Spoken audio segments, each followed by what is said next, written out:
I believe a great desk setup or workspace starts with the perfect chair. It's a fundamental piece that can make or break your setup, or even your back. Today I'm going to be checking out the Razer Fujin mesh gaming chair, named after the god of wind, symbolizing its peak in comfort and design, along with the adjustable headrest. The Fujin has a standard and pro model, but today we're going to be focusing on the standard version, which is priced at $649, with its headrest being an additional $129, unlike the pro that has it included. With its eye-catching design, Razer's package just stands out. But what else stands out is upon opening the package, they include a set of black and green gloves, which in my opinion was so cool and just made the unboxing experience that much better. Now I'm not stubborn, but Razer does recommend 2 people for assembling this chair, but I'm ready to take this challenge on alone. You'll also be cautioned not to do any weird stuff like upside down sitting, shooting rockets of some sort, or even Spartan kicking your brother for sitting in your chair. Finally opening, we're going to discover a large poster packed with details about the product, the brand, along with a personal message from the owner. But if you flip this over, there is a detailed user guide outlining the box contents, setup instructions, and support contact information if you may need. The Fujin tops my list for packaging among all chairs that I've reviewed. Each leg was encased in foam, and every component layered with foam and individually wrapped. Spaces were filled with sturdy cardboard to prevent movement, and the smaller parts like the gas lift, wheels, and armrests were neatly packed in a second secure box, ensuring everything was tightly and safely contained. Touching and looking at the Fujin, you can really tell that they didn't skip out on the quality. I mean, everything really feels premium right down to the assembly tool, which is a keeper, not just another disposable piece. I do have to say though, that this chair is solid. You've got a tough nylon frame, armrests that are both plastic with aluminum, smooth rolling 60mm casters, a robust stage 4 gas lift, and unlike a budget chair, comes with a one-piece metal base. If you decide to purchase the additional headrest, it's going to cost you an extra $130. This headrest is crafted from the same nylon and aluminum materials, complete with a mesh backing, which seamlessly matches the chair's design. But I'm going to get a little bit deeper into this later on. Before I build, remember, Razer suggests that 2 people are here for the assembly, but it's just me and my caffeine today, so let's see how well I can do this solo. Thankfully, Razer provides a really clear instruction guide for putting this chair together. I'll stick closely to it and keep you posted on any tricky parts or important details to note. Assembling the chair starts with the casters, which require a bit of force to install all 5. Next up, the gas lift easily slots into place, probably the simplest step. Then it's time for the armrest. First, remove the 3 screws on each side and position the chair to support the armrest during installation. This is also the moment to adjust the armrest width by sliding them into position before securing them with the screws. Installing the mechanism comes next. Remove the 4 screws from the chair's bottom, ensure correct orientation, and then attach it to the bottom of the seat. Thanks to Razer's custom tool, this normally tedious task is surprisingly easy.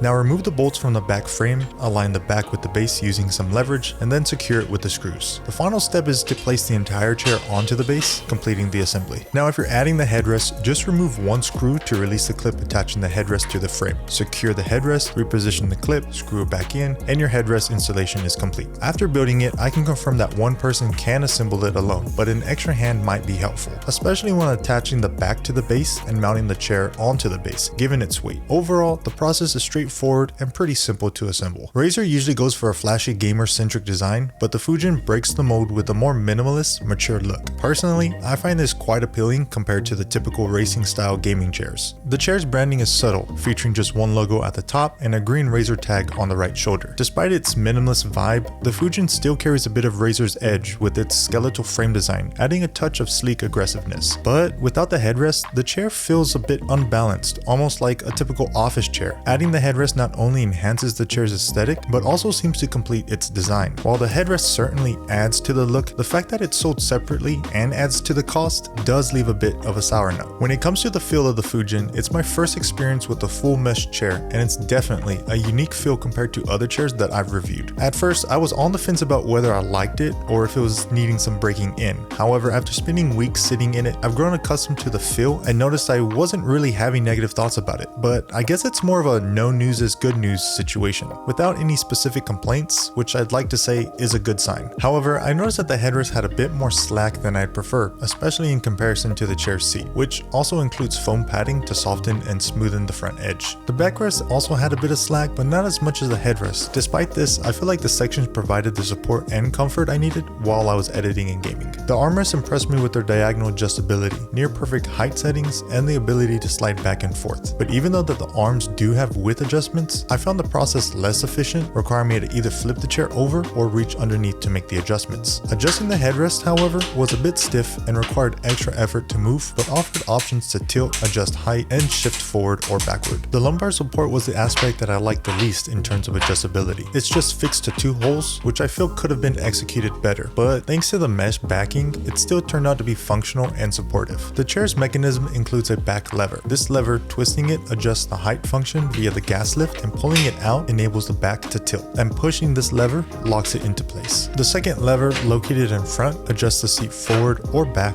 but I found I needed to get off the chair to make this adjustment effectively. While the adjustability levels are on par with most chairs, the way that these adjustments responded to my body structure was superior to any chair that I've used before. Overall, the Fujin offers a solid package of comfort, style, and functionality. While there are areas for improvement, particularly in adjustability and the ease of certain mechanisms, it's a chair that caters well to the needs of gamers and professionals alike, making it a worthy consideration for those looking for a premium seating solution. But that wraps up today's review. If you enjoyed this video, don't forget to hit the like button and drop any questions you have in the comments. If you haven't already, be sure to subscribe for more content, and I'll catch you in the next one. Peace.